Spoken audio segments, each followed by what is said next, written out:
പണ്ട് റോഡിലൂടെ നടന്നു പോകുമ്പോ വീടിനകത്തിരുന്നിട്ട് മഗ്‌രിബ് നമസ്കാരം കഴിഞ്ഞ് ഇടവഴിയിലൂടെ നടന്നു പോയാ റോഡിലൂടെ പോകുന്നവർക്ക് കേൾക്കാം വീടിനകത്തിരുന്ന് ഖുർആൻ ഓതുന്ന ശബ്ദം. ഇന്ന് സീരിയലിന്റെ ശബ്ദമാ. പ്രായം ചെന്ന ഉമ്മ പോലും ഉമ്മ നിങ്ങളെ ഓർത്തിട്ട് എനിക്ക് സങ്കടമാവുമ്മ. പ്രായമായ നന്നാകുമല്ലോ, പ്രായമായ മനുഷ്യര് നന്നാകുമല്ലോ.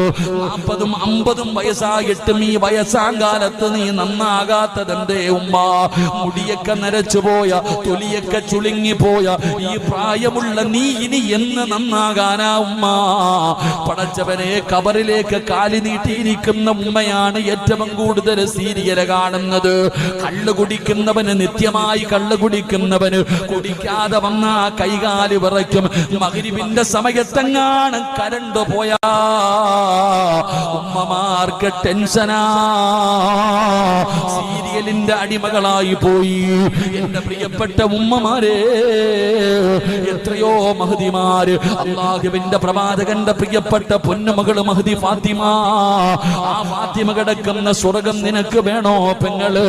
ഖദീജ ഉമ്മ കിടക്കുന്ന, ആയിഷ ഉമ്മ കിടക്കുന്ന, പടച്ചവനെ ഒരുപാട് മഹദിമാര് കിടക്കുന്ന സ്വർഗമുണ്ടല്ലോ. സീരിയല് കണ്ടിട്ട് കഞ്ചാവിനടിമയാകുന്നത് പോലെ, മയക്കുമരുന്നിനടിമയാകുന്നത് പോലെ അത് കണ്ട് കണ്ട് ആയുസ് കളയാതെ മഹദിമാരുടെ ചരിത്രം വായിക്കുമാ.